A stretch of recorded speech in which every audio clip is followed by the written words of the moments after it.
बिस्मिल्लाहिर्रहमानिर्रहीम। नाज़रीन, मैं हूं शहजाद खान, ज़राई माहिर। आज हम बात करेंगे जो ऑर्गेनिक मैटर है, नामियाती मादा, उसकी अफादियत क्या है और उसके ज़राए कौन कौन से हैं। ठीक है नाज़रीन, जो नामियाती मादा ऑर्गेनिक मैटर है उसके ज़राए जो हैं वो 4 किस्म के हैं। नंबर 1, गोबर की गली सड़ी खाद। नंबर 2, इसमें पोल्ट्री का आ जाता है। नंबर 3, जो फसलों की बाकियात होती हैं उसको आप ज़मीन के अंदर दफन कर देते हैं, उससे भी नामियाती मादा बढ़ता है। और नंबर 4, जो रेडीमेड पोटाशियम ह्यूमेट होता है। ठीक है, तो नाज़रीन, ये 4 शक्ल जो है इससे हम नामियाती मादा जो है ना वो ज़मीन के अंदर उसकी मकदार को पूरी कर सकते हैं। तो इसमें से जो सबसे बेहतर है वो है जानवरों की गली सड़ी खाद। दूसरे नंबर पे कह लें कि ये आ जाता है कि फसलों की बाकियात जो होती हैं उसको ज़मीन के अंदर दफन कर देना, उससे नामियाती मकदार हुई। नंबर 3 पे जो होता है वो पोटाशियम ह्यूमेट है, वो भी अच्छा है। जो पोल्ट्री है, पोल्ट्री कह लें कि ज़मीन की पीएच जो है ना वो तो बढ़ाता है, लेकिन उसमें ग़िज़ाई अज़्ज़ा अवेलेबल होते हैं, लेकिन वो कह लें कि वो सबसे मेरे ख़्याल में उसको आखिरी दर्जा देना चाहिए। तो इसकी मकदार जो है वो कितनी होनी चाहिए और पाकिस्तान की ज़मीनों में कितनी मौजूद है। नाज़रीन देखिए, जितने भी लेबॉर्ट्री टेस्ट हुए हैं ज़मीन के अंदर, नामियाती मादा जो है पाकिस्तान में वो 0.2 से 0.5% तक अवेलेबल है, जो इंतहाई कम है।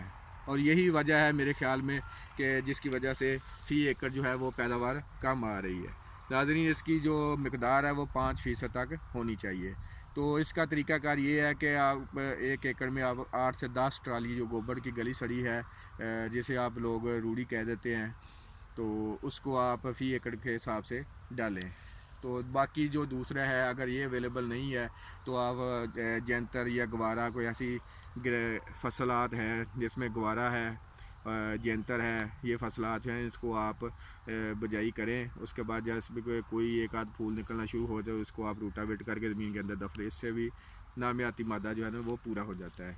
तीसरा जो सबसे जो आसान है वो रेडीमेड पोटाशियम ह्यूमेट्स है, वो 40:8 की रेशो के हिसाब से होता है।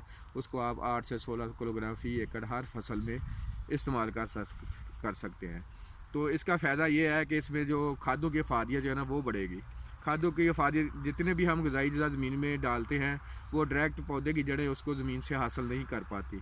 यही वजह है पैदावार, कहते हैं कि हम खाद भी ज़्यादा डालते हैं, पैदावार फिर भी नहीं आती।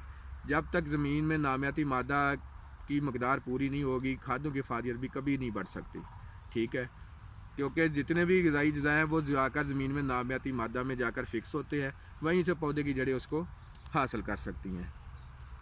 तो ये इसकी मिसाल मैं ऐसे देता हूँ, ये कहते हैं कि अगर किसी बंदे को आयरन की कमी हो, ठीक है, तो वो कभी भी डायरेक्ट लोहा जो है ना वो नहीं खा सकता। ठीक है, ज़ाहिर बात है उसको किसी फ्रूट की शक्ल में खाना पड़ेगा, या उसको जो टैबलेट होती हैं उसी में वो उसी में खा सकता है, क्योंकि जितनी भी जानदार चीज़ें हैं वो ऑर्गेनिकली ही चीज़ों को पसंद करती हैं, उसी से वो हासिल कर सकती हैं।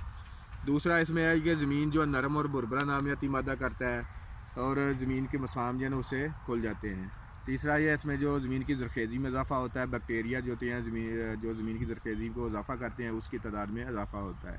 और इसके अलावा जो फ़ायदा है इसका, ये कह लें कि ज़मीन के अंदर जो पानी पीने की सलाहियत या ज़्यादा देर तक वक्त रखने की कैपेसिटी है या सलाहियत है वो इससे बढ़ जाती है। यानी कि नामियाती मादे की बाकी तमाम चीज़ों से कह लें कि अफादियत जो है ना वो सबसे ज़्यादा है। तो इसके ऊपर किसान भाइयों को गौर करनी चाहिए। इसकी मकदार जो भी आपको ज़राए या ज़रिया मिले नामियाती मादे का, उसको उसके ज़रिए इसको पूरा करने की कोशिश करें। तो शुक्रिया, अल्लाह हाफ़िज़। यही आज का टॉपिक था हमारा।